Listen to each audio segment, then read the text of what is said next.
नमस्कार, आप देख रहे हैं एनवी न्यूज और मैं हूं आपके साथ चंद्रशेखर त्रिशूल। 10 फरवरी से 7 मार्च के बीच उत्तर प्रदेश, उत्तराखंड, पंजाब, मणिपुर और गोवा में विधानसभा चुनाव संपन्न हो गए।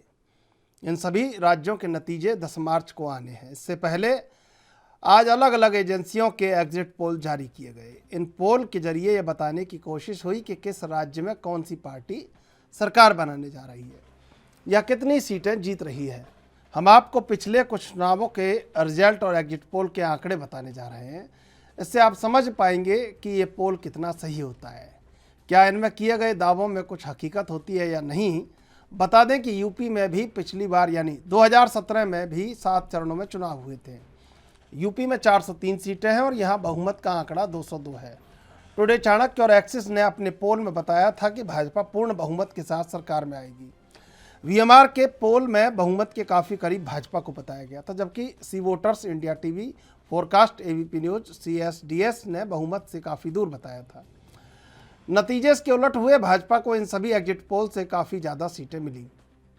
जब नतीजे आए तो एक भी एग्जिट पोल सही साबित नहीं हुआ। भाजपा गठबंधन को एक्सिस के सर्वे में अधिकतम 289 सीटें मिली थी, लेकिन नतीजों में भाजपा गठबंधन 325 सीटों पर विजयी रहा। अकेले भाजपा ने 312 सीटों पर जीत दर्ज की। सपा को 47, बसपा को 19 और कांग्रेस को केवल 7 सीटें मिली। 4 फरवरी 2017 को पंजाब की 117 सीटों पर चुनाव हुए थे। यहाँ बहुमत का आंकड़ा 59 है। इंडिया टीवी और सी वोटर्स के सर्वे में आम आदमी पार्टी की सरकार बनते हुए दिखाई गई। नतीजा ठीक इसके उलट रहा। कांग्रेस ने यहाँ पूर्ण बहुमत के साथ सरकार बनाई। 117 में से 77 सीटों पर कांग्रेस प्रत्याशियों की जीत हुई। 2021 में हुए पश्चिम बंगाल विधानसभा चुनाव की चर्चा पूरे देश में रही। तब ज़्यादातर एग्जिट पोल में अनुमान लगाया गया था कि सरकार तो ममता बनर्जी की बनेगी, लेकिन भाजपा कम से कम 100 सीटें जीतने में कामयाब होगी।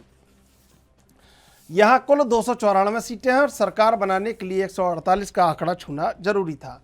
नतीजे आए तो ममता बनर्जी ने पूर्ण बहुमत के साथ सरकार बनाई, लेकिन भाजपा को उतनी सीटें नहीं मिल पाई जितना अनुमान था। भाजपा 77 सीटें पर ही सिमट गई, वहीं ममता की पार्टी को 213 सीट मिली।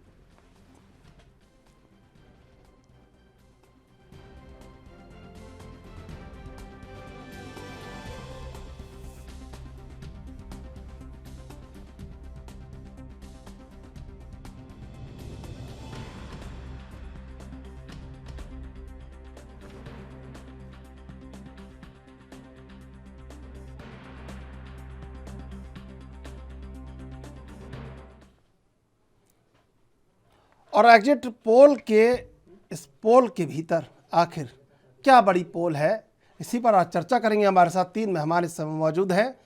शुभेंदु शेखर अवस्थी बीजेपी से, संदीप त्रिपाठी कांग्रेस से और जितेंद्र कुमार मल्ली राजनीतिक विश्लेषक। आप तीनों का स्वागत है एनवी न्यूज पर। शुभेंदु जी, ये जो आंकड़ों का मायाजाल है और हर पार्टी को जहाँ जिसके लिए अच्छा कुछ दावा होता है उसको ये लगता है कि ये ठीक हो रहा है, ये बढ़िया हो रहा है, लेकिन एग्जिट पोल के बारे में धारणा क्या है आपकी? हम लोग एग्जिट पोल को बहुत एक्यूरेट नहीं मांगते हैं, क्योंकि देखो जैसे कोई एग्जिट वोट हो रहा है, कुछ लोग एग्जिट पोल ऐसा करते हैं जब वोटिंग से बाहर लड़का निकल रहा होता है, वोटर निकल रहा होता है, उसी समय करते हैं। तो उसके साथ में जो पब्लिक खड़ी हुई है वो किस विचारधारा की खड़ी है वो ऐसा बोल देता है, या उस मोहल्ले में क्या माहौल है। यदि मुस्लिम सीट है और आसपास सब लोग खड़े हुए हैं, वो यही कहता है कि हमने इनको ही वोट दिया। वोटर की जो सर्वे करना चाहिए वो 1-2 दिन बाद करना चाहिए, अकेले में करना चाहिए, और उससे जो ट्रेंड आते हैं वो सही होते हैं। हम इसको खाली एक ट्रेंड मान सकते हैं, और उस ट्रेंड को भी यदि हम देखें तो हमको कम से कम 211 सीटें दी गई हैं। सभी चैनलों में जो तरीके के लोग थे, 336 छोड़ दो आप, पर कम से कम हमको जो दिया गया है वो 211 दिया गया है, और उनको कम से कम 77 दिया गया है। यदि हम इसी को एक्सेप्ट कर लें तो हम उत्तर प्रदेश में सरकार बना रहे हैं, यदि ट्रेंड को माने तो। बाकी तो जो एक्चुअल आना है वो परसों आना ही है, 10 तारीख को। क्या होता है कि त्रिशूल जी, हम लोग और आप सब लोग ने तो बहुत बार देखा है यूपी में, जब हम लोग हाई स्कूल का इंटर का एग्जाम देके आते थे बोर्ड की परीक्षाओं के बाद, हम्म। तो कल का मेरा अंतिम पेपर खत्म हो गया था हम लोगों का, उसके बाद हम लोग आंसर मिलाते थे। हम्म। तो ये समझ लीजिए जो ये एग्जिट पोल है वो आंसर की सीट्स हैं, हम्म। उससे हमने जो मिलाया और उन्होंने क्या कहा इसको हम आंसर शीट मिला लेते हैं। हम्म। 10 तारीख को बोर्ड का रिजल्ट आ जाएगा आ जाएगा। और उसमें देखेंगे। हम लोग ऑनर्स के हम्म। साथ पास होने वाले स्टूडेंट हैं, हम्म। डिसिप्लिन में रहते हैं, हम्म। तो फेल का तो डर है नहीं, नंबर ये किसमें कितने आएंगे इसका डर दरअसल है। ये राजनीति की रोचकता को और बढ़ाने का खेल है कि इससे लगता है कि रोचकता बरकरार रहे और शायद एग्जिट पोल के दो जरिए दिन कहीं और ना कहीं और उस खेल को चरम पर ले जाया जाए कि जो चुनाव हुआ है। सर, सट्टे गेम खेलने वाले लोग, कुछ लोग अपना इसी में दलाली कर लेते हैं। हम्म। कुछ लोग कहते हैं साहब ये भी जितने भी हैं सब मोदी जी ने करवा दिया। अरे मोदी जी 2 दिन के लिए क्यों करवाएंगे। हम्म। और ये सब चीजें लोग हैं, लोग तो कुछ तो लोग कहेंगे, लोगों का काम है कहना, हम लोग भी कोई इसको लेके मिठाई बांट नहीं रहे हैं। हम्म। ये जरूर है कि जब काफी पता चल जाता है कि हमने ये एक आंसर लिखा था और आंसर शीट जब आती है, तो उससे मैच किया, यार हमने भी यही आंसर लिखा था तो ये वाला क्वेश्चन सही हो गया हमारा। ठीक है। हमारे हिसाब से जो उत्तर प्रदेश में हमने 278 सीटें कैलकुलेट करी हैं, प्लस माइनस 30 सीटों पर वो है, तो प्लस 30 भी हो सकती है, माइनस 30 भी हो सकती है। ठीक है, अब ये जनादेश 10 तारीख तय करेगी आखिर हुआ क्या है। संदीप त्रिपाठी जी, ये जो पूर्वानुमान है जनादेश का, इसके बारे में क्या धारणा है आपकी?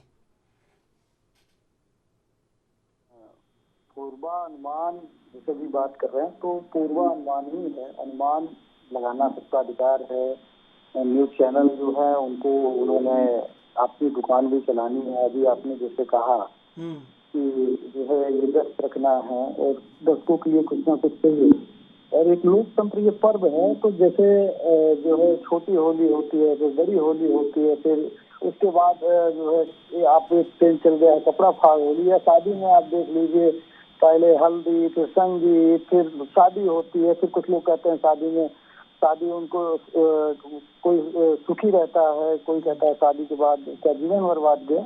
तो ये एक प्रक्रिया है, ठीक है, अच्छी बात है। लेकिन आप जिस तरीके से अभी हमारे मित्र ने कहा, जो हमारे मित्र को ही एग्जिट पोल स्वीकार नहीं है, जिनको ये बढ़त दिखाई दे रही है, उनको भी लग रहा है कि नहीं ये गलत है, तो जो पीछे है वो कैसे ये मान लेगा कि हम जो है पीछे हैं। तो एग्जिट पोल, और दूसरी बात जितने 1960 के बाद, जहां तक मुझे याद है 1960 के बाद एग्जिट पोल का दौर शुरू हुआ, और जो है पहली बार जो है डीडी न्यूज उसमें हुआ करता था, उसमें एग्जिट पोल दिखाना शुरू किया, तब भी जो है एग्जिट नहीं आया। और थोड़ा सा ये आंकड़ा नहीं, मैंने दूरदर्शन की बात नहीं की, सुनिए। 1960 से एग्जिट पोल प्रिंट मीडिया में आना शुरू हुआ, उसको भी मैं क्लियर कर देता हूँ अगर आपको इस बात का संशय लग रहा है। एग्जिट पोल का जो दौर शुरू हुआ पहली बार प्रिंट मीडिया के माध्यम से, इलेक्ट्रॉनिक मीडिया की बात नहीं कर रहा हूँ, प्रिंट मीडिया में जब एग्जिट पोल आना स्टार्ट हुआ तो वो दौर 1960 का था। तब भी मैं ये कह रहा हूँ कि जो इस तरह के पोल थे वो सही नहीं है। और आप देखिए अभी पूर्व में जहाँ वो बंगाल का देख लीजिए, या भाजपा का ही देख लीजिए, जहाँ भाजपा रिटर्न करके आई, बहुत सारे ऐसी जगह थी उनको कम आंका गया, वो ज्यादा आए। बहुत जगह ऐसा रहा जहाँ ज्यादा आंका गया वो कम आए। तो एग्जिट पोल सिर्फ मैं ये समझता हूँ कि एक जो है व्यस्त रखने का एक तरीका है, लेकिन मेरा ये मानना है कि इससे एक रोक लगनी चाहिए। क्यों रोक लगनी चाहिए मैं बता रहा हूँ। जिस तरीके से ओपिनियन पोल पे जो है रोक लग गई चुनाव के बीच में, इसी तरह जब तक काउंटिंग ना हो जाए इससे रोक लगनी इसलिए चाहिए कि जब आप बहुत सारी सीटें मार्जिन में होती हैं, 100, 200, 1000, और जब आप एग्जिट पोल के माध्यम से एक माहौल बना देते हैं तो जो विपक्षी पार्टियां हैं उनके कार्यकर्ताओं का मनोबल टूटता है, और जो अधिकारी और जो कर्मचारी जो समय काउंटिंग में होते हैं उनको, इसलिए कि वो एक पर्टिकुलर विधानसभा में होते हैं, उनको और जगह का नहीं पता होता, लेकिन एग्जिट पोल के माध्यम से एक टेंडेंसी बना के जाते हैं उस समय काउंटिंग में कि फला की सरकार आ रही है। तो वहाँ पे जो फेवर करने का काम होता है, बहुत सारे वो बिहार में हुआ, वो गुजरात में हुआ, ये बहुत सारी जगह पे भाजपा। अब ये जैसे सवाल उठता है कि भाजपा क्यों जो है बढ़त में दिखाती है, जब उसका गोदी मीडिया उसके साथ में है, तो बढ़त में क्यों अपने आप को दिखाती है? उसका फायदा उनको मिलता है, और कैसे मिलता है ये मैं बता रहा हूँ। तो उसका फायदा जहाँ कम मार्जिन की सीटें होती है, तो जो कर्मचारी और जो अधिकारी होता है उसको लगता है कि सरकार टेंकी बनने वाली है, इनके माथा पे हमको पूरे 5 साल काम करना है। तो अगर बात आती है जो है फेवर की, तो फेवर करते हैं। तो ये मेरे हिसाब से एग्जिट पोल पर रोक लगनी चाहिए। और अगर एग्जिट पोल को भाजपा सही मान रही है तो गोवा में ही मान लीजिए, कुछ कह रहे हैं शुभेंदु जी, कुछ कह रहे हैं, मान लीजिए। फेवर करेंगे जो वहां पर आएगा, जो नंबर आएंगे वो कैलकुलेट होते हैं, ऑटोमेटिकली कैलकुलेट होते हैं। तो अधिकारी क्या करेगा, क्या चीज वो किसकी हेल्प कर देगा? मैं बता रहा हूँ, आप तो पढ़े लिखे व्यक्ति हो भाई त्रिपाठी जी, ये तो बताओ ना क्या चीज कर सकता है अधिकारी? भाई जो पार्टी जीत रही होगी उसके जो कैंडिडेट बैठे होंगे उनको पानी पिला देगा, बस इतना ही करेगा ना। मैं बता रहा हूँ, सुन तो लीजिए। अब क्या होता है ये बता दे रहा हूँ। एजेंसी मैंने एजेंसी भी किया है, काउंटिंग कैसे होती है उसको नजदीक से देखा। सिर्फ मैं टीवी पे आपसे बात नहीं कर रहा हूँ, मैंने जमीन पर काम किया और क्या होता है वो मैंने आंखों से देखा है। कैसे फेवर होता है ये भी मैं बता दे रहा हूँ। आप जो है जब वीपैट मशीन को स्टार्ट किए, 538 वोट आपको दिखा दिया गया। सारे जो पोलिंग एजेंट है उन्होंने देख लिया कि 538 वोट टोटल पड़े हुए हैं, इसमें से 200 वोट भाजपा को, 178 वोट सपा को, तो 50 वोट कांग्रेस को, फला फला के इतना पड़ा। ठीक है, हमने देख लिया। उसके बाद उसको लिखना होता है कॉपी में, अगर आप देखे हो तो। अब 210 वोट लिख दिए। सुनिएगा महाराज, क्या बात कर रहे हो भाई? बता रहा हूँ। कॉपी की टोटल से कुछ मैच नहीं करते क्या? जो आप भी बैठे होते हैं बाहर आपके हमारे, और उसके बाद इसका टोटल एक साथ मिलाया जाता है। संदीप जी, पोलिंग एजेंट तो मैच करते हैं ना सब चीजों को, वीवीपैट की जो पर्चियां हैं। बिल्कुल यही। अरे सुन तो लीजिए, ये जो रिकाउंटिंग की बात होती है क्यों होती है? क्यों विपक्ष वाले जब ये टेंडेंसी नहीं होती है, ऐसा होता नहीं तो क्यों चिल्लाते रह जाते हैं रिकाउंटिंग नहीं होती है? यही तो बात है ना। जब रिकाउंटिंग होगी नहीं तो ये बात आएगी नहीं, यही तो मसला है ना। आप बताइए रिकाउंटिंग कितनी सीटों पर जो नजदीक की सीटें होती हैं। और आगे चर्चा को बढ़ाते हैं और क्लियर कर लेंगे।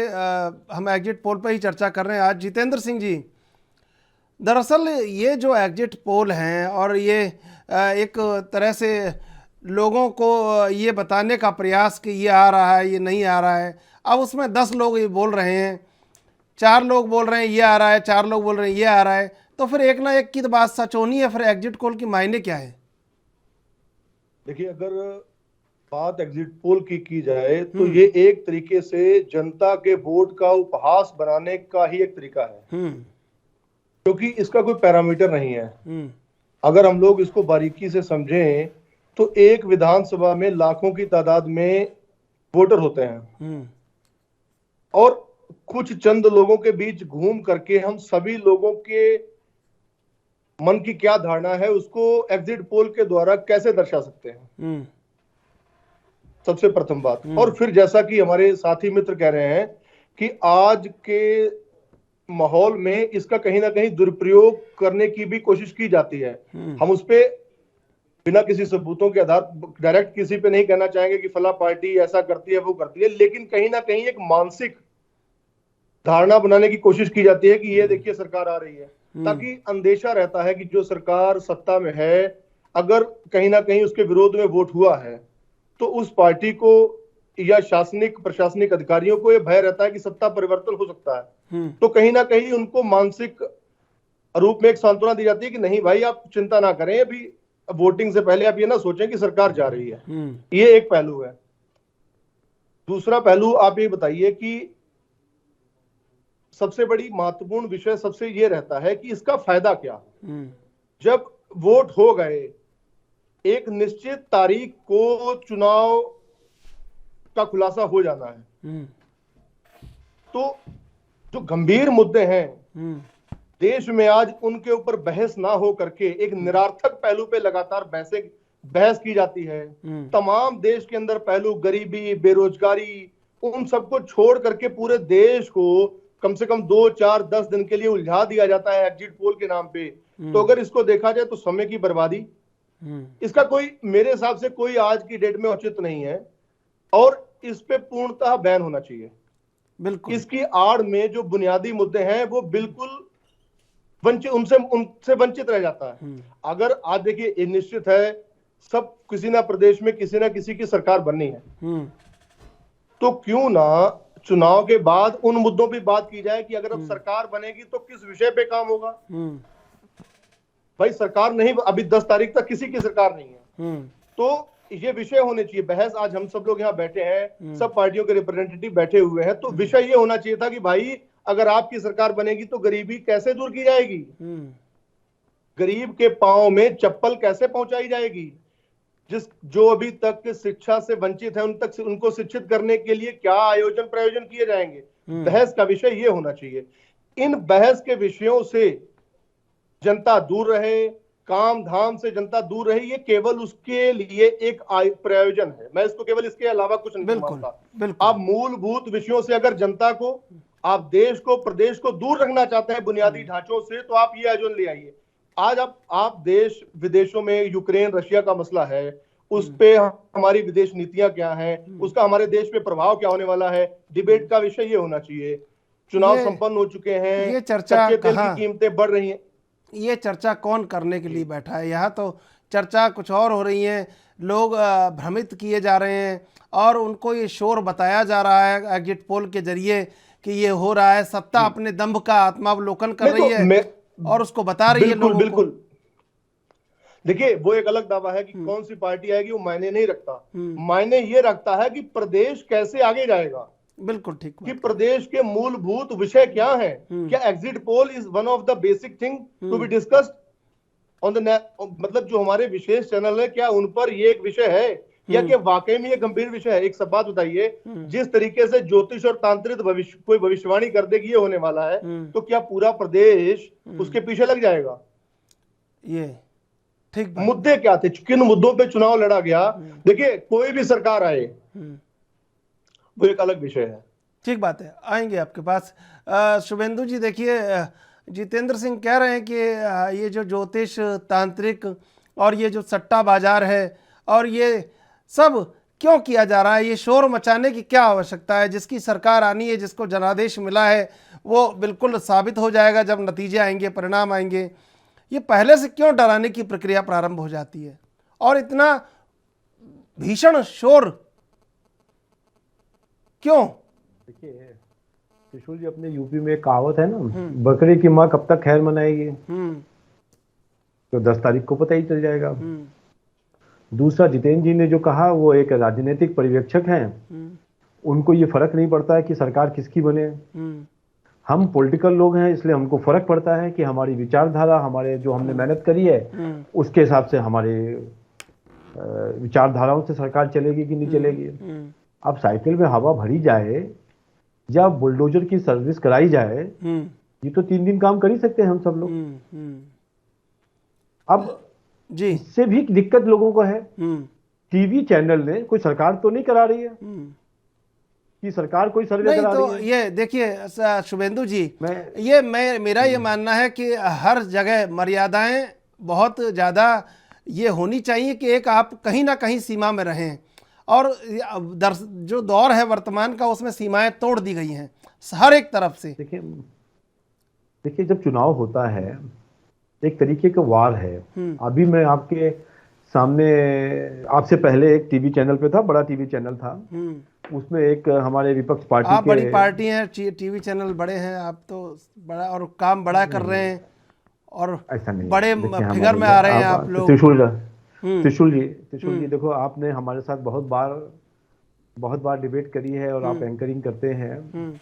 मैं बहुत जमीनी स्तर पे जुड़े हुए लोगों के संग से जुड़े हुए लोगों में से हूँ। तो जैसे ही वो सामने दिखाई दिए तो मैंने उनको पहला शब्द यही कहा कि भाई हमारे इस 2 महीने के डिबेट में कहीं गर्मी आ गई हो, कहीं हमसे कोई बदतमीजी हो गई हो, तो हमको आज माफ कर देना। हमने उस 2 महीने में क्या होता, कई बार अपने विषय रखते रखते या कभी उन्होंने कुछ उल्टा बोला तो हमने बोल दिया, तो ये एक सार्थक भी चर्चा होती है। और टीवी चैनलों ने यदि कोई अपना एक कैलकुलेशन किया है, पहले तो आप ये देखिए ना कि जब सरकारें का इलेक्शन होता था उसी समय ओपिनियन पोल आ जाती थी, एग्जिट पोल आ जाते थे, फिर कोर्ट ने उसको बैन किया कि भाई कब तक वो ऐसा ना हो कि किसी ने ऐसा इन्फ्लुएंस कर दिया हो, सरकारें इन्फ्लुएंस कर देती है कई बार, तो उसको उस दिन दिखाया जाए जिस दिन वोटिंग सब जगह की खत्म हो जाए, उस राज्य की भी और उसके साथ साथ जो भी और राज्यों में चुनाव चल रहे हैं उनकी सबकी वोटिंग के बाद एग्जिट पोल दिखाया जाए।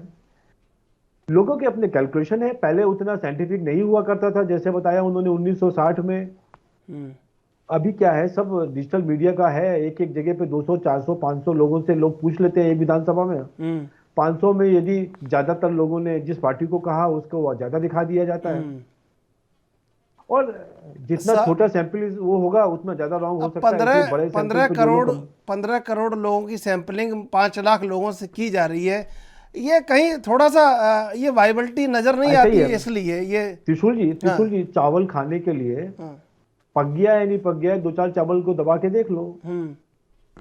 मेरा ये है कि लेकिन नीचे कई बार नीचे और कड़छी घुमाएंगे तो देखते हैं कई बार जल भी जाते हैं चावल। बिल्कुल इसीलिए कह रहा हूं कि ये मैंने पहले ही कहा। बिल्कुल शुभेंदु जी आ रहा हूं, नहीं करते, ये ट्रेंड है, मैं आ रहा हूं, आ रहा हूं। जितेंद्र जी कुछ कहना चाह रहे हैं? जितेंद्र जी वो चावल जल भी जाते हैं कई बार। हाँ, तो यही मायने रखता है कि चावल चखने के लिए भगोने को करछी पूरी हिला करके ऊपर नीचे कर दिया गया है, ऊपर से चावल दे दिए गए। हाँ, शुभेंदु जी बड़ी उन्होंने बड़ी अच्छी बात कही कि चावल 1-2 चख करके अंदाजा लगा लिया जाता है कि बिरयानी बन गई है नहीं, लेकिन ये जरूरी है कि मेरा ये कहना है जो अच्छा बनाने वाला है ना। अब देखिए आपने शुभेंदु जी, आप अगर आपने अपने मुखारबिंद से कुछ उद्घोष कर दिया है तो उस पर चर्चा तो होगी। और अब आप चावल परख रहे हैं। जो अच्छा कुक होता है उसका चावल जलता नहीं है, इसलिए जो बना रहा होता है उसको ध्यान रखना चाहिए। लेकिन ये अच्छा कुक तो जनता है कि जल रहा है, ये तो जनता है कुक, तो ये चावल इसी ने पकाए हैं। जनता तो चावल है, हाँ, कुक तो हम लोग है, पार्टी वाले लोग। बिल्कुल। तो यहाँ पर हम ये पूछना चाहेंगे कि शुभेंदु जी के लिए क्या जनता एक चावल के रूप में है? देखिए ये उदाहरण है, पक गई है और आप खाने कहीं लेके है किसी टीवी चैनल पे मत चलवाना कि शुभेंदु जी ने जनता को चावल कहा और नीचे से जला रहे हैं। ये तो आप उदाहरण की तरह कहा गया है। ये तो आप जो कहेंगे वो आगे आ सकता है कैसे भी। मैं आऊंगा आपके पास। संदीप त्रिपाठी जी, जितेंद्र जी मैं आ रहा हूँ आपके पास। संदीप त्रिपाठी जी, क्या ये जनादेश को जो पूर्वानुमान लगाया जा रहा है एग्जिट पोल में, और कहीं ना कहीं जनता पूरी तरह प्रभावित हो रही है, ये सोच रही है कि ये परिणाम तो आ चुके हैं, बस महज औपचारिकता भर रह गई है 10 तारीख को।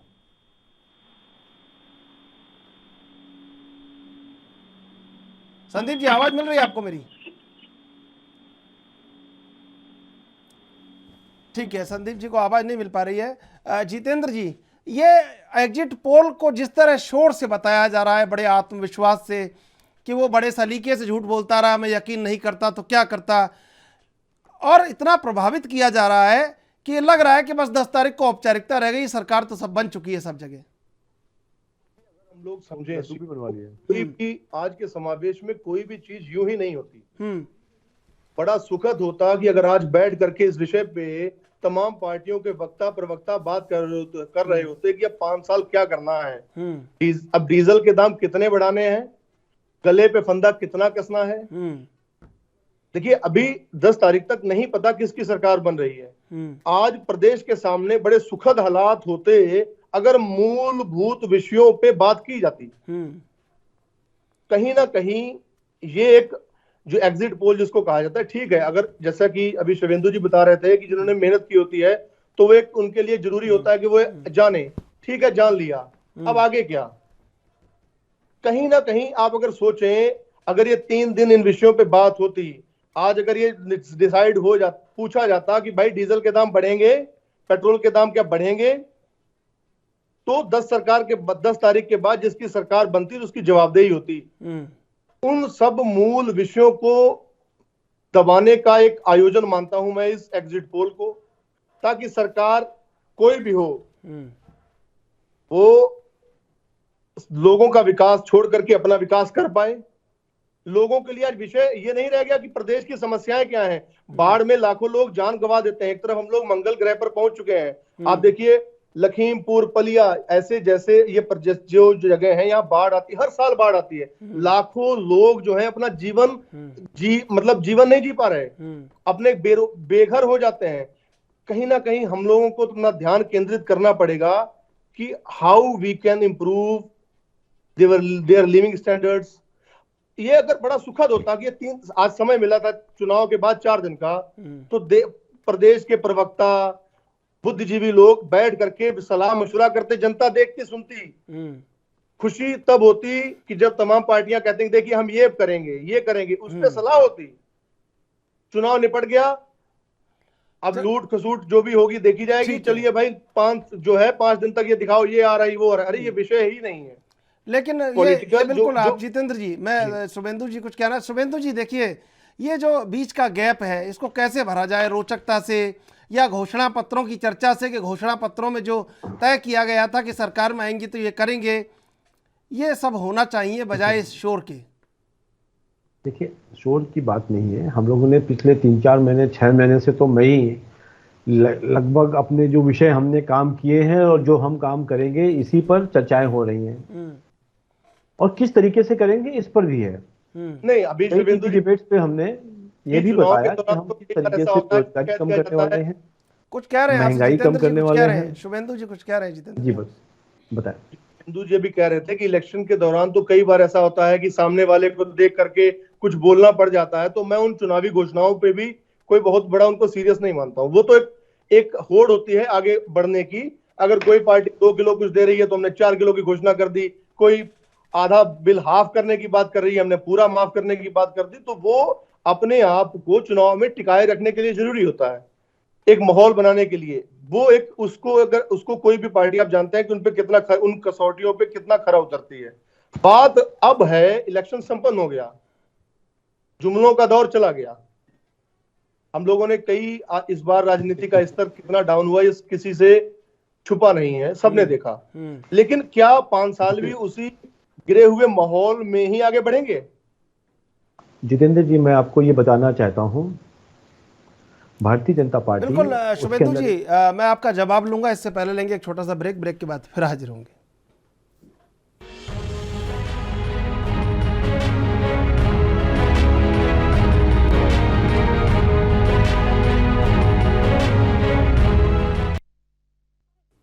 सीधे चलेंगे मेहमानों के पास।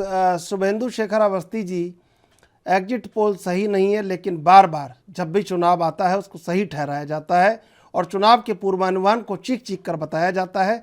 तो फिर जनादेश का कहीं ना कहीं थोड़ा बहुत सम्मान ये रहना चाहिए कि इंतजार करना चाहिए। त्रिशूल जी मेरा लाइन कर गया है, मेरे को ऑडियो बाय मिस्टेक मिले, गोली दब गई जी। आवाज आ रही है आपकी शुभेंदु जी? संदीप त्रिपाठी जी, संदीप त्रिपाठी जी आवाज मिल रही है आपको? जी जी जी जी। ये जनादेश का जो इंतजार है उससे पहले जो ये शोर है, क्या ये शोर चीज़ों को प्रभावित करने के लिए है, विषयों को प्रभावित करने के लिए है, और कहीं ना कहीं इसका असर पड़ता है? जैसा आप बता रहे थे कि अधिकारी भी डर जाते हैं और जो गिनती होती है वहाँ भी कुछ ना कुछ गड़बड़ हो ही जाती है। तो ये शोर किस लिए है आखिर? जी जैसे मैंने बताया बिल्कुल सही आप कह रहे हैं, और ये बात एग्जैक्ट है, जमीन की ये सच्चाई है और इसका प्रभाव पड़ता है। और देखिए हो सकता है कि पहले ये गलतियां होती रही हैं, पहले की सरकारों ने नहीं समझा। तो चुनाव की प्रक्रिया और देश में सुधार की प्रक्रिया ये सतत है। तो जो चीज हम अनुभव से सीखते हैं तो इसमें सुधार के लिए हमारे पास गुंजाइश होती है और उसको सुधार समय के साथ साथ करना चाहिए। हम हो सकता है कि पहले गलतियां करते रहे, ये हम ये नहीं कह सकते कि पहले ऐसे होता रहा है। ठीक है, पहले होता रहा, पहले गलती होती रही है। आज हम अगर हमारे पास मौका है, चुनाव हो गए हैं, आगे के लिए अगर हम ये सुधार की बात करते हैं तो बिल्कुल हमें एक कदम बढ़ाकर सारी पार्टियों को इस बात को रखना चाहिए। और जो भी सत्ता पक्ष से, जो भी सत्ता में आता है और जो सेंट्रल गवर्नमेंट है, बिल्कुल चुनाव आयोग को और जो है सरकार को इस दिशा में कदम बढ़ाना चाहिए।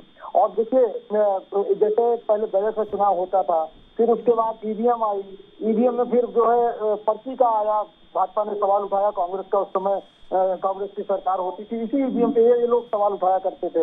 फिर वीवीपैट पर्ची आई, फिर वीवीपैट पर्ची का ये हुआ कि इतने % तक काउंटिंग, कम से कम इतनी जगह पे जो है 10 सीटों पे अगर चुनाव हो रहा है तो 2 सीटों पे काउंटिंग होगी वीवीपैट पर्ची की भी, या जहाँ पर आशंका जाहिर की जाएगी वहाँ पर वीवीपैट पर्ची की भी काउंटिंग होगी। तो ये एक सतत प्रक्रिया है। तो उसी तरीके से सारी पार्टियों को ये लगता है कि ये इन्फ्लुएंस करता है, ये प्रभावित करता है चुनाव के परिणाम को। तो इस पर जाहिर बात है चुनाव आयोग को देखना चाहिए और इस पर रोक लगनी चाहिए। ये बेवजह की बहस होती है और चुनाव के पहले जिस तरीके से, और एक चीज, एक एग्रेसिवनेस चुनाव के बाद जो एक शांतिपूर्ण ढंग से चुनाव निपट जाता है, उसके बाद जो एक एग्रेसिवनेस इन 3 दिनों के बीच में, 4 दिनों के बीच में जनता के बीच में बनेगी, समर्थकों के बीच में बनेगी, तो वो जो चीज होती है, एक तरफ आप कहते हैं कि जब उसके बाद हाईकोर्ट का कहना है कि वो जो है जश्न में आप जश्न नहीं मना सकते हैं, जुलूस नहीं निकाल सकते हैं, ये कहना है। और एक तरफ आप 3 दिन तक जो है जनता को लड़ने के लिए छोड़ देते हैं, एक माहौल बना देते हैं, उसमें एक दूसरे के ऊपर टीका टिप्पणी होती है, एक दूसरे को जो है व्यंग किया जाता है, उससे माहौल खराब होता है, कहीं ना कहीं सामाजिक ताना बाना भी उसके जो है उसको भी क्षति पहुंचती है। तो मेरा ये मानना है कि एग्जिट पोल पे बिल्कुल रोक लगनी चाहिए। इसमें कोई भी कहीं किसको दिखा रहे हैं ये बात की बात है। चुनाव हो गया है, चुनाव परिणाम जो है बक्से में है, ईवीएम में कैद है, वो उसकी काउंटिंग 2 दिन बाद हो जानी है, तो इतनी बेचैनी और बेवजह की बहस क्यों? जाहिर सी बात है कि बहस इससे होनी चाहिए कि अब जो सरकार आएगी, जो मुद्दे रहे हैं, क्या मुद्दे रहे चुनाव में, किन पे जो है जनता ने वोट किया और क्या होना चाहिए, वो कोई भी सरकार आए सारी पार्टियों को इस विषय पर बात करनी चाहिए। मेरा ये मानना है, कांग्रेस पार्टी का ये मानना है। ठीक है। जितेंद्र सिंह जी, भारतीय लोकतंत्र इतना सशक्त है कि कोई उसका सानी नहीं है, और सबसे बड़ी बात कि वो लोकतंत्र इसलिए सशक्त है कि जनता ने उस रहस्य को बरकरार रखा है कि जो उसके अधिकार थे, उसने अपने अधिकारों को, वोट डालने के अधिकार को जो उपयोग किया है उसको सुरक्षित रखा है और उस रहस्य को खुलने नहीं दिया।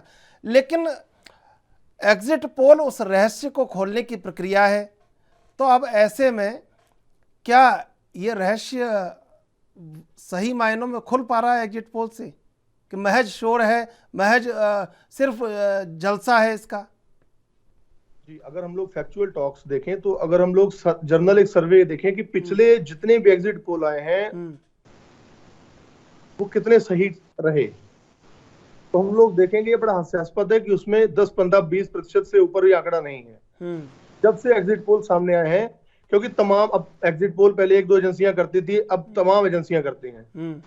तो वो एग्जिट पोल, अगर हम लोग एग्जिट पोल का ही सर्वे करें कि उनका एक्चुअल में जो एग्जिट पोल अभी तक हुए हैं उनका परिणामों के साथ वो कितने सही ठहरते हैं, तो हम लोग देखेंगे वो एक परसेप्शन हो सकता है, एक आइडिया दे सकते हैं, बस, इसके अलावा कुछ नहीं।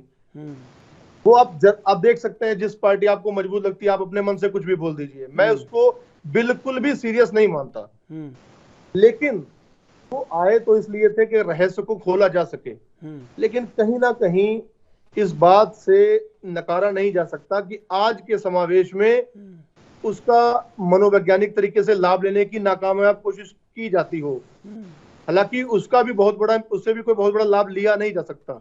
देखिए, जनरल पब्लिक ने, जिसने वोट दिया है, उसको पता है होगा कि सरकार किसकी आ रही है। जनता ने अगर भारतीय जनता पार्टी को चुना होगा तो उसकी सरकार आएगी, समाजवादी पार्टी को चुना होगा उसकी सरकार आएगी। बात देखिए, गंभीरता से इस चीज को हमको समझना होगा कि सरकार 10 तारीख को किसी ना किसी की बन जाएगी। लेकिन ये जो बीच का समय मिलता है, ये बड़ा, मैं तो मानता हूं कि आज उस मुद्दों पे बात ना हो, इसलिए एग्जिट पोल आप किसी चैनल पे देखिए। क्या आप ये बताइए, हमारे आज यूक्रेन के अंदर कितने बच्चे बचे हैं? हमें पता है क्या यूक्रेन के अंदर आज कितने भारतीय फंसे हैं? क्या वो विषय नहीं है? आज कहीं ना कहीं उस विषय से हम लोग भाग रहे हैं। हो सकता है कि कोई टाइम आज कोई न्यूज चैनल उस पे घंटा 2 घंटे कवरेज दे रहा हो, लेकिन कहीं ना कहीं ये जो अननेसेसरी टॉक्स हैं, ये मूलभूत विषयों को दबाते हैं, कीमती समय को जाया करते हैं। सब लोग जानते हैं कि टाइम जो है बहुत महत्वपूर्ण है, बहुत, एक टाइम की कीमत सबसे कीमती है समय। तो ये समय को दुरुपयोग की, मेरा मानना है कि समय का दुरुपयोग है। अगर मान लिया ठीक है भाई सरकार, तो अब उसके बाद क्या विषय वो होना चाहिए, पार्टीज के प्रवक्ताओं को साथ बैठ करके इस विषय पे चर्चा करनी चाहिए। मैं पहले भी आपसे कह चुका हूं। अच्छा, अगर हम लोग अब बिल्कुल देखिए जितेंद्र जी जो कह रहे हैं और जो संदीप त्रिपाठी कह रहे हैं और जो हम विषय रख रहे हैं, उससे शायद आप भी इत्तेफाक रखते होंगे कि सूचनाओं के आदान प्रदान में बड़ी गंभीरता होनी चाहिए और सूचनाओं का आदान प्रदान संजीदा होना चाहिए। और शायद ये संजीदगी जो एग्जिट पोल है, वो एग्जिट पोल इस संजीदगी और इस संवेदना को तोड़ देता है शायद। देखो सरकार तो कोई आप जीत रहे हैं इसलिए सर्वे आपको करना लग नहीं रहा रही है कि है। अच्छा है। नहीं, जीत हार की बात नहीं है। पंजाब में हार रहे हैं तो हम क्या करें। पर आपने सोचो, बिंदु जी ने अपनी हार ट्रेंड पता लग रहा है, सिर्फ ट्रेंड पता लग रहा है कि हम पंजाब में जीत ही नहीं सकते। भाई उसने ट्रेंड दिखाया कि हमको 3 से 7 सीटें मिल रही हैं और मेरी 77 नहीं हो सकती है। तो हमको ये तो समझ में आ गया कि हम यहाँ पे सरकार नहीं बना सकते। यदि कांग्रेस को उत्तर प्रदेश में 3 सीटें दिखा रही हैं और वो अभी तक कह रहे थे कि हम सरकार बना के लाएंगे, तो उनको भी समझ में आएगा कुछ तो ट्रेंड आता है। भाई फिगर 10-15%, 20% नीचे ऊपर कर लो। और वैसे भी सरकार ने कोई ये प्रोसेस नहीं करा। जो प्राइवेट चैनल्स हैं वो सर्वे करते हैं। डीडी चैनल जो सरकारी चैनल है वो इस तरीके का कुछ नहीं करता। अब वो जब टीवी चैनल ऐसा करता है और वो इंफॉर्मेशन देता है तो जिसको नहीं लेनी है वो ना ले। भैया यहाँ पे तो सब लोगों ने अपनी दुकानें लगाई हुई हैं। आपको गोलगप्पे खाने हैं तो आप खाइए, नहीं खाने हैं और कौन से खाने, आपको अच्छा खाना है, भोजन बढ़िया करना है, ये बिल्कुल ये चॉइस कस्टमर पे छोड़ देनी चाहिए। बहुत अच्छी बात है। हमको और आपको ये डिस्कस नहीं करना चाहिए यहाँ पर कि क्या सही है क्या गलत है। एक भी राजनीतिक पार्टी ने इंक्लूडिंग बीजेपी आज तक एग्जिट पोल के अगेंस्ट पे इलेक्शन कमीशन पे नहीं लिखा। किसी ने नहीं लिखा। हम तो एक क्या कह रहे हैं, आज तक किसी ने कोर्ट पे नहीं गया कि ये एग्जिट पोल नहीं होने चाहिए। बस टॉपिक आपने दिया है, आप भी डिस्कस कर रहे हो, हम भी डिस्कस कर रहे हैं, त्रिपाठी जी भी कर रहे हो, जितेंद्र जी भी कर रहे हैं। आपने जिस संजीदगी के साथ कहा कि इंक्लूडिंग बीजेपी भी अगर कोर्ट में नहीं दिया है और कहीं चुनाव आयोग को लिख के नहीं दिया है और कहीं नहीं गए तो वाकई में गंभीरता है। जितेंद्र जी देखिए, शुभेंदु शेखर अवस्थी भाजपा के प्रवक्ता है, लेकिन एक भारतीय संजीदा नागरिक भी है और अपने अधिकारों की बात को लेकर हमेशा जब जो चीज होती है उसको सच को रखते भी है और वो सच रखा है इन्होंने आज। अच्छा, नहीं वो बात सही है, लेकिन शुभेंदु जी ने एक बड़ी महत्वपूर्ण बात कही है। उन्होंने चुनावी सर्वों को एक दुकान बताया है और आप समझ सकते हैं कि दुकान में आज खरीदार कौन है। अच्छा, कौन उस दुकान में क्या चीज खरीद सकता था, वो साफ कह रहे हैं कि वो तो दुकानें हैं और दुकान में आज बिकने के लिए दुकान में वो बढ़िया चटखारे वाली जो चीजें हैं वो किसके लिए लगाई गई हैं और किसके कहने पर लगाई गई हैं, ये बात है। बस महत्वपूर्ण ये है कि किसके कहने पे लगाई गई है। ये भी मैं बताता हूँ। ऐसी बात न्यूज टीवी चैनल, एक दुकान न्यूज टीवी चैनल इंफॉर्मेशन की एक दुकान है, उसके एडवर्टीजमेंट मिलते हैं और उससे उनका घर चलता है। ये टीवी चैनल्स के ये पूरा जो बिजनेस है जिसको आप समझते हो, हम भी उसमें एक प्रवक्ता है। प्रश्न के लिए बुलाओगे तो हम जवाब देंगे। मेरा ये कहना है कि यदि इनको पसंद नहीं आए, इनको ये एग्जिट पोल नहीं देखने हैं, उनके पास तो कम से कम 100, 200, 400 चैनल ऐसे भी तो हैं जिसमें कोई न्यूज नहीं आ रही है। ना ही यूक्रेन आ रहा है, ना ही भारत आ रहा है, उसमें तो कोई पिक्चर भी चल रही होगी।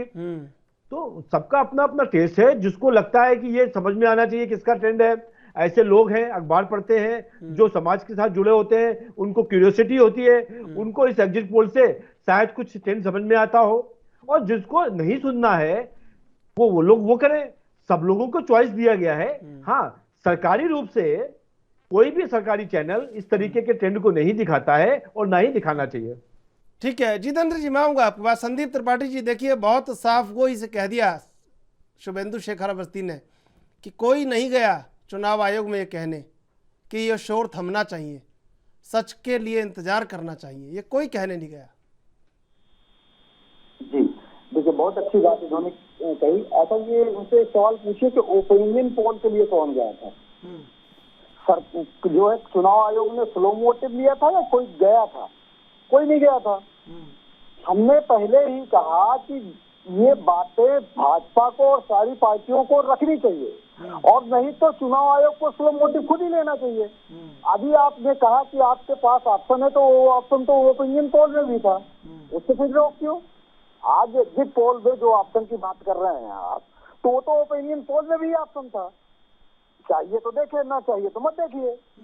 तो आपने फिर क्यों रोक लगवा दी? उसके खिलाफ आप क्यों नहीं जा रहे हैं? अगर आपको दुकान की इतनी चिंता है, दुकान की चिंता बिल्कुल रहेगी, लेकिन दुकान आपकी है, तो जाहिर सी बात है दुकान की चिंता तो आपको करनी पड़ेगी ना। देखिए, ये जो टॉपिक है, मैं ये कह रहा हूँ कि ये जो टीवी के माध्यम से एक माहौल बनाया जाता है, एक जो है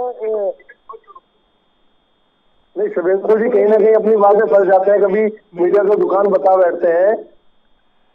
देखिए, उनको लग रहा है कि सरकार जब आ ही रही है तो अब क्या है, अब तो क्या ही कोई कर लेगा। अब जब आ ही नहीं तो शुभेंदु जी, फिर तो आपसे बढ़िया खरीदार उन दुकानों को कौन मिलेगा? हम खरीदार भी नहीं है, मणिपुर में भी हम तो काम करते हैं, जो खरीदार है जो लोग टीवी चैनल देखते हैं, माध्यम से दिखाया जाता है, तो वहाँ पर एडवर्टीजमेंट होता है, उससे होता है। हमारे लोगों को कुछ और नहीं। एडवर्टीजमेंट में तो बीजेपी आजकल नंबर 1 पे जा रही है। प्राइवेट एडवर्टीजमेंट तो होते हैं, हम तो वो सरकारी काम है। देखिए शुभेंदु जी, जो सूचना संस्थानों की संजीदगी है, उसको अगर दुकान में तब्दील करने का काम किया गया है तो उसमें आपकी भी भागीदारी बहुत बड़ी है। बात समझिए, जब पहले सूचनाएं खाली सरकार दिया करती थी, तब हमारे सभी साथी लोग ये कहते थे कि ये सूचनाओं को सरकारी नहीं होनी चाहिए। जब चैनल नहीं हुआ करते थे, खाली सरकारी न्यूज बताती थी कि ये हो गया, यहाँ पर इतने लोग मर गए, यहाँ पर इतने लोग बच गए, अच्छा। यहाँ पर ये शिक्षा है, तब लोग कहते थे कि सरकारी न्यूज नहीं होनी चाहिए, न्यूज को प्राइवेटाइज होना चाहिए, इंडिपेंडेंट होना चाहिए। अब जब हम इंडिपेंडेंट करेंगे तो आप कहोगे ये सब होना नहीं चाहिए। तो भैया ऐसा है, क्या होना चाहिए? देखिए क्या होना चाहिए, मैं यही टीवी बंद कर दीजिए। नहीं, यही आपसे कह रहे हैं कि चुनाव आयोग ने जो आदर्श आचार संहिता लागू की, आपने देखा उसकी किस तरह से छत विछत हुई। वो रात को 12-12 बजे तक प्रचार किया गया, रात को गाड़ियां घूमी, और जो गाड़ियां निर्धारित, जो खर्चा निर्धारित किया गया उससे 4 गुना 10 गुना कितना गुना खर्चा ज़्यादा हुआ। तो क्या हम ये जो नियम है, ये जो कानून है, क्या इनकी पैरवी नहीं करें? क्या जो हो रहा है उसको देखते रहें? ये हमारी चर्चा का विषय है कि जो हो रहा है उसको देखते रहें, आंख बंद करके उसमें सम्मिलित हो जाएं। कहीं ना कहीं कोई ना कोई तो सवाल उठाएगा सर, और अगर हम उठा रहे हैं तो क्या गलत बात है? अरे एक यही बात कह रहा हूँ, आपकी बात को ही आ रहा हूँ मैं जितेंद्र जी। जो आचार संहिता है उसको जो लोग नहीं मान रहे हैं उनके ऊपर एक्शन होना चाहिए, वो कोई भी पार्टी हो, किसी की भी हो, हमारी हो या किसी और की हो। आ रहा हूँ मैं जितेंद्र जी आपके पास। दूसरी चीज, आप ये चुनाव अब खत्म हो जाएंगे 10 तारीख के बाद, आपके पास भी समय है, हमारे पास भी समय है, त्रिपाठी जी के पास भी हो, जितेंद्र जी, कम से कम 4 लोग अपने अपने व्यक्तिगत प्रभाव से एक चिट्ठी तो लिखे इलेक्शन कमीशन को कि भैया ये एग्जिट पोल को अभी दिखाने का कोई फायदा नहीं है, टाइम बहुत खराब होता है। हम लोग कहीं ना कहीं से तो शुरुआत करेंगे। मैंने आपको पहले ही कहा कि ये सब चीजें नहीं होनी चाहिए, क्यों टाइम खराब होना चाहिए, बिल्कुल है, ठीक है। बहुत बड़ी कंपनियां हैं जो यही काम करती है, खाली पूरे देश में कभी ना कभी कहीं ना कहीं कोई ना कोई चुनाव होता रहता है।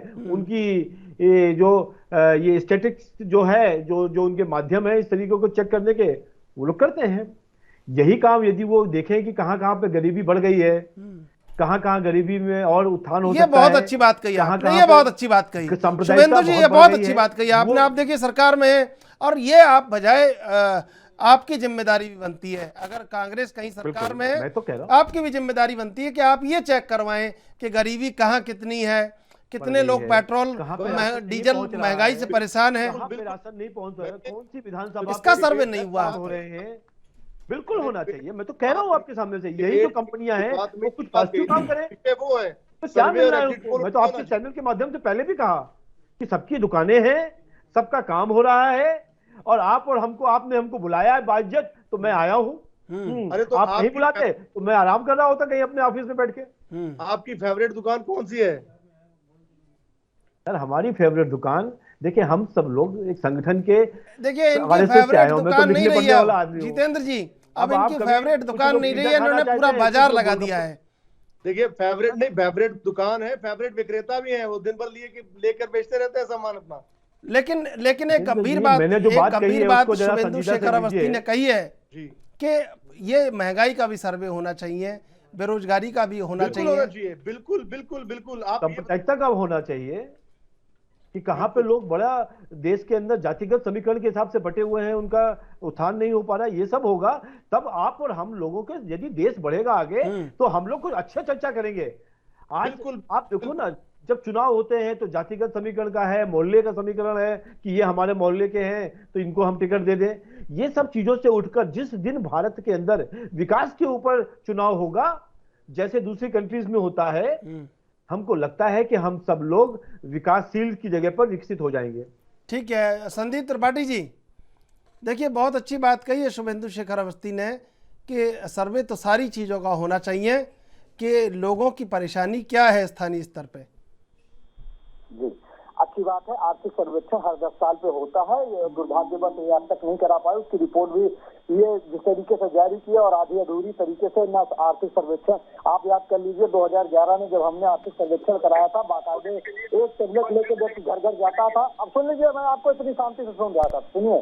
घर घर जाता था और बाकायदे एक एक व्यक्ति का पूरा ब्यौरा लिया जाता था, उसी के आधार पर अगले 10 साल की नीतियां बनी, जिस आधार पर ये आज जो घर मिल रहे हैं या जो भी योजनाएं हैं वो हमारे सर्वेक्षण के आधार पर मिले। और आज तक ये आर्थिक सर्वेक्षण की रिपोर्ट नहीं जारी कर पाए पूर्णतः, पहली बात।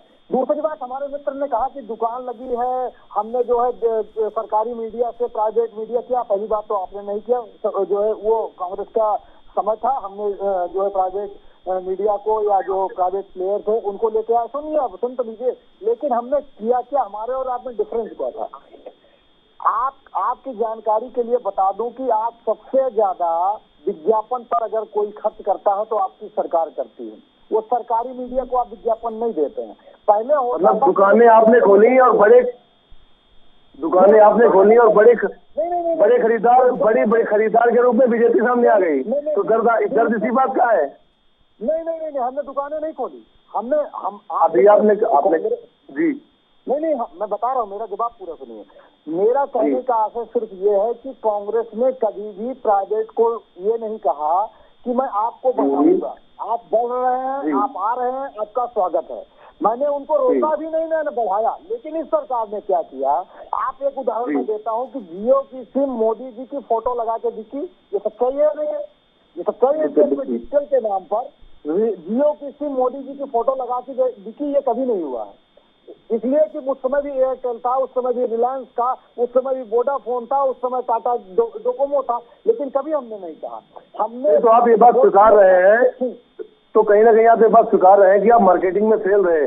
आपने भी पोलियो के टीके अगर कांग्रेसी प्रधानमंत्रियों के फोटो लगा लगा के बेचे होते, आप लोगों ने भी टैंक जब आप लोगों ने जब बोको जो आप टैंक खरीद करके लाते थे, आप भी 10-10 दिन उसको न्यूज का विषय बनाते, जिस तरीके से राफेल आता है और वो, तो आप लोग मान रहे हैं कि आप कहीं मार्केटिंग नहीं कर पाए। जी, मैं आपको आश्वासन देता हूं, हम फिर सत्ता में आएंगे, फिर भी ये काम नहीं करेंगे। मैं चैलेंज के साथ कहता हूं। यही तो आइडियोलॉजी इनकी और आइडियोलॉजी और हमारी आइडियोलॉजी में डिफरेंस है। काम होगा तो जनता बिल्कुल देखेगी, समझेगी। क्योंकि इंजेक्शन तो रेबीज के भी लगे, इंजेक्शन तो पोलियो के भी लगे, पदबूद लगी, लेकिन उसमें प्रधानमंत्री जी की टीके फ्री लगते हैं, 17 टीके फ्री लगते हैं। मैं नाम बता देता हूँ एक एक टीकों का, BCG से लेकर। तो आखिर आप लोगों ने जी नहीं, चलिए नाम महत्वपूर्ण नहीं है, महत्वपूर्ण यह है कि वो टीके एक प्रचार के लिए नहीं लगे। वो टीके, ये बात स्वीकारनी पड़ेगी। बिल्कुल आपने तथ्यात्मक बात की है, ये स्वीकारना पड़ेगा। और उन्हीं लेबोरेटरीज में, ये बिल्कुल सत्य है, उन्हीं लेबोरेटरीज में आज अगर एक टीका बना है तो उसमें कहीं ना कहीं बहुत बड़े स्तर पे प्रचार देखने को मिल रहा है। आ रहा हूँ मैं शुभेंदु जी, आ रहा हूँ आपको। कहा था कि ये जो जितेंद्र जी सुन लीजिए, संदीप जी को सुन लीजिए, जवाब उनका सुन लीजिए। जी जो हमने ये बात कही, यही बात मैंने कही कि इन्होंने क्या किया कि जितने भी प्राइवेट मीडिया प्लेयर थे, इन्होंने जो इनके गोदी मीडिया वाले थे, उनको ये 5-5 हजार करोड़ रुपए का पैकेज दिए हैं। आप अगर उनको विज्ञापन देंगे नहीं तो आप देखिए, इसमें दो चीजें, आप बुरा मत मानिएगा, इसमें दो चीजें, या तो आप मार्केटिंग करने में फेल रहे, एक बात तो ये हो सकती है, या आपके पास विजन ही नहीं था कि इस तरीके कैसे इसको काबू किया जा सकता है। अब आप सीख गए हैं या जितेंद्र जी, नहीं? देखिए ये देश को चलाने का काम मार्केटिंग थोड़ी कोई होगा। छत्तीसगढ़ में सरकार है, हमारी सरकार जो है राजस्थान में है, और हम पंजाब में भी थे। हमने जो इनका तरीका था उस तरीकों को कतई नहीं अपनाया। हम जनता के बीच में गए, जो हमने काम किया था वो बताया हमने। जो है ये प्रकाश जी, इनके जो माध्यम है, मीडिया का माध्यम है, इस माध्यम में लोग देखिए, मैं जमीनी स्तर पे घूमता हूँ, मैं देखता हूँ लोग कहते हैं कांग्रेस ने काम किया लेकिन गुणगान नहीं कर पाई, और आज के समय में गुणगान की जरूरत है। नहीं, लोग कह रहे हैं ना, देखिए एक बात, यही तो बात मैं कह रहा हूँ, लोग कह रहे हैं ना, बात समझ में। लोग कह रहे हैं कि देश में पहली बार नहीं हुआ कि कोई लड़ाकू विमान आए हो, लेकिन राफेल का नाम बच्चे बच्चे की जुबान पे है, पुराने फलाने दिमागों को कोई जानता ही नहीं है। देखिए राफेल भी हम ही लेके आए थे, हमने जो है इसको 180 विमानों को समझौता किया था, बहुत कुछ हुआ, विषय ये नहीं है। हम ये कह रहे हैं कि बिल्कुल इन्होंने जो किया, आज देखिए सच्चाई यह रह गई है कि जो चैनल खोलता है उसकी कमाई 1000 करोड़ रुपए वो बचाता है साल में, लेकिन उन्हीं तो इसमें विषय सुन लीजिए, एक बात सुन लीजिए जितेंद्र जी, सुन लीजिए। उन्हीं के यहाँ जो पत्रकारिता करता है, जो अपना समय नष्ट करता है, लोगों के बीच में जाता है, उनकी समस्याओं को उठाता है, सरकार की बगावत झेलता है, और अगर सरकार के खिलाफ इसे उठाने के काम करता है तो उसको आप दबा देते हैं, उसको आप निकाल देते हैं, उसको सैलरी कम देते हैं। और एक बहुत बड़ी विषय जो हमारे समझ में आया था मीडिया विभाग के लिए कि इतने से कम में सैलरी पर आप जो है मीडिया डिपार्टमेंट में लोगों को नहीं रख सकते हैं। हम उस समय एक बिल भी आया था, उसको इन्होंने पेंडिंग में डाल दिया, उसको खत्म कर दिया, कोई चर्चा नहीं कर रहा। तो आप पत्रकारिता लोकतंत्र का चौथा स्तंभ है, इसकी भी सुरक्षा संरक्षण सरकार की जिम्मेदारी है। लेकिन अगर आप उसको अपने उपयोग के लिए, सत्ता के उपयोग के लिए लगा देंगे तो लोकतंत्र के साथ आघात है, और उस आघात को हम कतई बर्दाश्त नहीं करेंगे। इसलिए लोकतंत्र और ना हम करें, जैसे भी आपके पास सीख गए, बिल्कुल नहीं सीखेंगे, हम जानते हैं लेकिन हम नहीं सीखेंगे, हमें सीखना ही नहीं। इसलिए जो है पत्रकारिता लोकतंत्र का चौथा स्तंभ, इसे स्वतंत्र रहना चाहिए और ये स्वतंत्र रूप से काम करना चाहिए, सरकार के खिलाफ खूब बोलना चाहिए। यही चैनल थे जब 2014 के पहले क्या क्या नहीं कहा करते थे। आप बताइए, हमने क्या इनकी तरह मुकदमा लिखा? नहीं लिखा। हमने मीडिया को दबाने का काम किया? नहीं किया। तो जो हमने स्वतंत्रता बरकरार रखी मीडिया की, जो ये धन के माध्यम से ईडी सीबीआई के माध्यम से दबाकर धमकाकर पैसे देकर जो मीडिया को गुलाम बनाने का काम कर रहे हैं, ये उसी तरह आघात पॉलिटिकल पार्टियों के साथ साथ लोकतंत्र को भी होता है। इस बात को भी समझने की जरूरत है। तो ये जो हमला हो रहा है, ये देश पर हमला है, ये सिर्फ किसी पॉलिटिकल पार्टी या। पर देखिए संदीप त्रिपाठी जी, इस हमले में भी सवाल पूछे जा रहे हैं, सवाल किए जा रहे हैं, और शुभेंदु शेखर अवस्थी बैठे हैं यहाँ पर, हम उनसे पूछ रहे हैं सवाल, और बिल्कुल सवाल खुले हुए सवाल पूछ रहे हैं शुभेंदु शेखर अवस्थी जी। जीरो से कभी, बिल्कुल ये देश जीरो से कभी खाली नहीं रहा है, और इसमें वीर निकलते रहे हैं, और वही उन्हीं का इतिहास में नाम लिखा जाता है। जब इतिहास लिखा जाएगा कि इस दौर में जो सारी पत्रकारिता किसी एक पार्टी के गुलाम हुआ करती थी, ये पत्रकार से ये सवाल उठाया करते थे, उसमें आपका भी नाम रहेगा। तो ये चीज समझनी पड़ेगी। और दूसरी बात, पत्रकार बहुत सारे पत्रकार हैं, लेकिन इनकी मजबूरी है कि अपने चैनल मालिकों के फेवर में उनको काम करना पड़ता है, न चाहते हुए भी। प्रसून और जो है शर्मा जी को देखिए, बहुत सारे पत्रकार हैं, उनको वो क्या नहीं झेले हैं बेचारे, वो चाहते थे। ठीक है, मैं आता हूँ आपके पास। शुभेंदु शेखर अवस्थी जी, देखिए जिम्मेदार हैं आप, सत्ता में है आप, इसलिए सवाल आपसे पूछा जाएगा, बिल्कुल जवाब दूंगा। और आपने ये कहा, आपने ही कहा कि क्यों, जब राजनीतिक सर्वे हो सकते हैं देश में, जब देश में ये जानने का काम हो सकता है कि बीजेपी को कितना वोट पड़ रहा है, कांग्रेस को कितना पड़ रहा है, और पार्टियों को कितना पड़ रहा है, तो ये काम भी हो सकता है कि घर घर जाके पूछ लिया जाए कितना रोजगार मिला, कितना उसके घर में आटा है, कहाँ उसको रोजगार की व्यवस्था हो रही है, कहाँ उसका टूटा हुआ मकान बरसात में खड़ा रह सकता है या उसमें दब के लोग मर जाएंगे, ये भी बातें सामने आनी चाहिए। बिल्कुल, मैं इसी पे आपके प्रश्नों का जवाब देना चाहता हूं। सबसे पहले तो इन्होंने जो कहा, ये भूल गए कि भारत के 90% प्रतिष्ठान कांग्रेस के नेताओं के नाम से ही हैं। Indira Gandhi airport, international airport, Jawaharlal Nehru, और जितने लोग भी सब यही हैं, राजीव गांधी चौक। ये क्या है? क्या इंदिरा गांधी इंटरनेशनल हवाई अड्डा दिल्ली हवाई अड्डा नहीं बन सकता था? पर इन्होंने चालू करा, इनका काम करने का, मार्केटिंग करने का तरीका अलग रहा। हमको आज भी याद है कि इंदिरा गांधी की 20 सूत्री योजनाएं जगह जगह हर जगह लिखी रहती थी, और टीवी चैनल को तो ये उस समय होते नहीं थे, अखबारों को इन्होंने खरीद रखा था, और उनके जो एमडी होते थे वो इंदिरा गांधी के पास आके रोज नोट लेके जाते थे, तब वो अगले दिन की नोटिंग करते थे। इनको मालूम नहीं है कि इमरजेंसी में इन्होंने पत्रकारिता के ऊपर क्या किया है, और आज हमसे पूछ रहे हैं। और हमसे क्यों पूछ रहे हैं? क्योंकि इन्होंने खुद एक नेशनल हेराल्ड को खरीद लिया था, हिंदू को इन्होंने ऑलमोस्ट खरीदा हुआ है। अब टाइम्स ऑफ इंडिया और हिंदुस्तान टाइम्स जो बचे हुए हैं उसमें कितना इनका शेयर है, ये इनसे पूछ लीजिए। अब ये हमको ना बताएं कि सच्चाई क्या है। इसलिए मैं आज बड़े शांत मूड में था कि कम से कम आज हम इनको जवाब नहीं देंगे। जो इनके प्रश्न हैं, मन खराब था इनका, इसलिए सच बोलने की बात कर रहा हूं। परंतु इन्होंने जितना दुरुपयोग किया है, इन्होंने जितना पत्रकारिता का दुरुपयोग किया है, आज तक 70 सालों में किसी ने नहीं किया। चलिए शुभेंदु जी, समय समाप्त हो रहा है। हमारी गुजारिश ये है कि आप सदुपयोग कर लीजिए, समय है आपके पास, बहुमत है आपके पास, और आपके पास उतने संसाधन हैं कि सदुपयोग कर लीजिए। समय समाप्त हो रहा है। शुभेंदु शेखर अवस्थी जी, जितेंद्र सिंह जी, संदीप त्रिपाठी जी, आप तीनों का धन्यवाद डिबेट में जुड़ने के लिए। जनादेश से पहले जो शोर मचाया जा रहा है, उस शोर का कोई कहीं किसी तरह से न वजूद है और न उसका कोई भरोसा है। ये शोर थमते ही जब जनादेश आएगा और लोगों के सामने उनके वोट का महत्व उजागर होगा, तो सबसे बड़ी जिम्मेदारी उन राजनीतिक दलों की है जो सत्ता में आएंगे, और उनको ये करना चाहिए कि जो सर्वे राजनीति के लिए करवाए गए हैं, जो सत्ता में आने के लिए करवाए गए हैं, वो सर्वे ये भी सर्वे करवाएं सत्ता में आने के बाद कि आखिर किसके घर में चूल्हा जलने वाला है और किसके घर में नहीं जलने वाला है, और जिसके घर में नहीं जलने वाला है तो उसके घर में कैसे जले, कैसे उसके घर में उजाला हो, कैसे गरीब को रोजगार मिले, राशन मिले, ये व्यवस्थाओं के लिए भी सर्वे होने चाहिए। बहरहाल देश विदेश की ताज़ा तरीन खबरों के लिए आप देखते रहिए ANB न्यूज़।